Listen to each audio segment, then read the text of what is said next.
Second grade, I'm going to start chapter 3 of The Indian in the Cupboard. 30 scalps. Within a few minutes, loud snores, well, not loud, but loud for the Indian, began to come out of the teepee. But Omri, sleepy as he was himself, was not quite ready for bed. He had an experiment to do.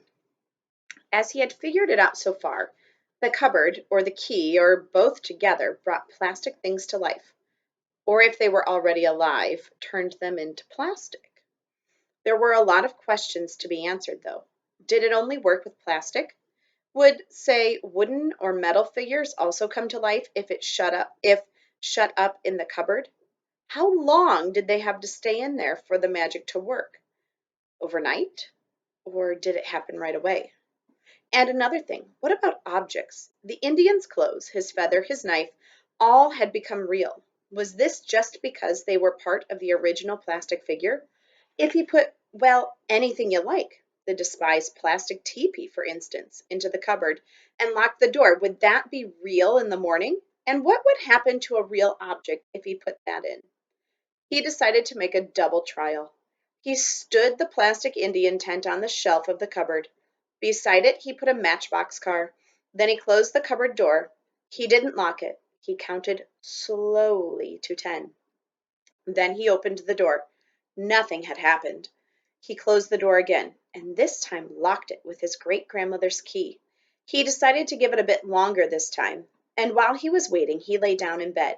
He began counting to 10 slowly. He got roughly as far as 5 before he fell asleep. He was awakened at dawn by Little Bear bawling at him.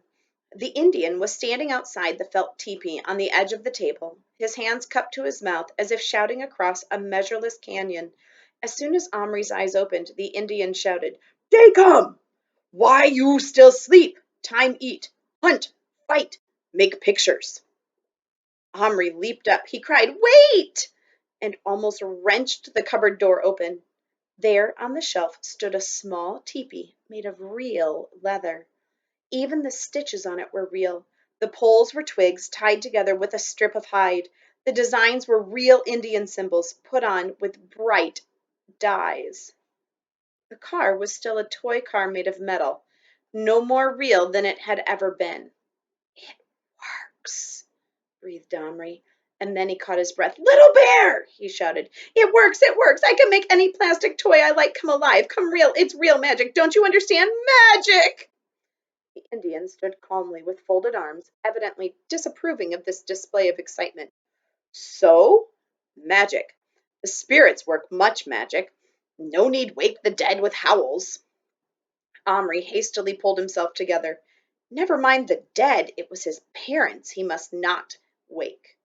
He picked up the new teepee and set it down beside the one he had made the night before.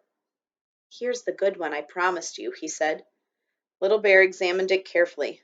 "No good," he said at last. "What? Why not?"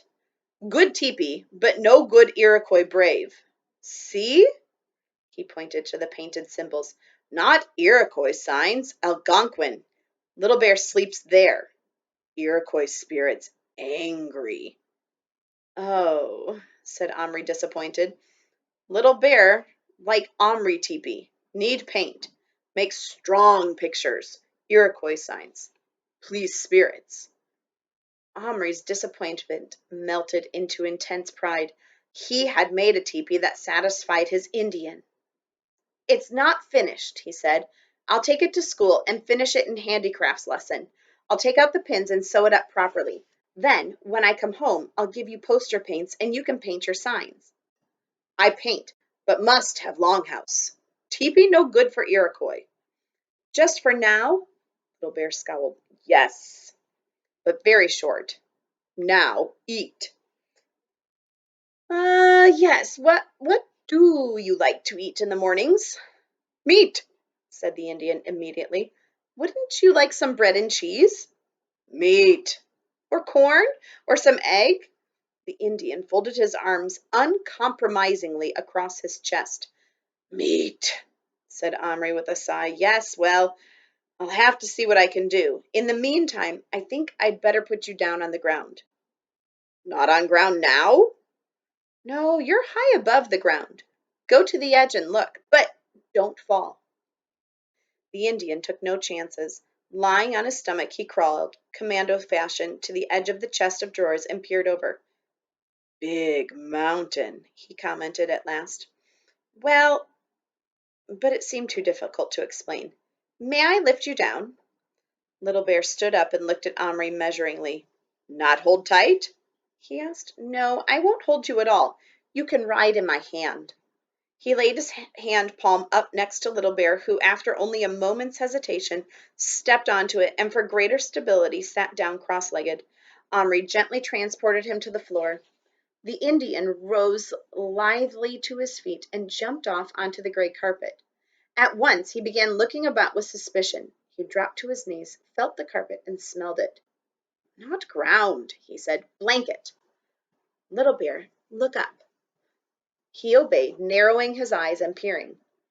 Do you see the sky or the sun? The Indian shook his head, puzzled. Well, that's because we're not outdoors. We're in a room, in a house big enough for people my size.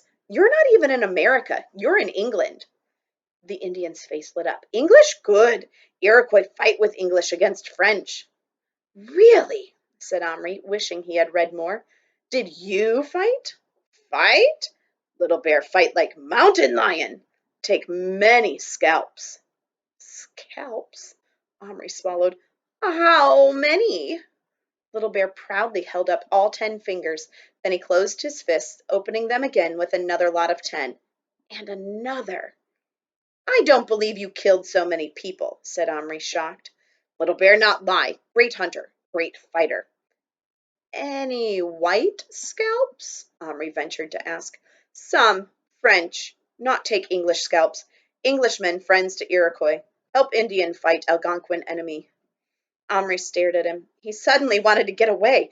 I'll go and get you some meat, he said in a choking voice.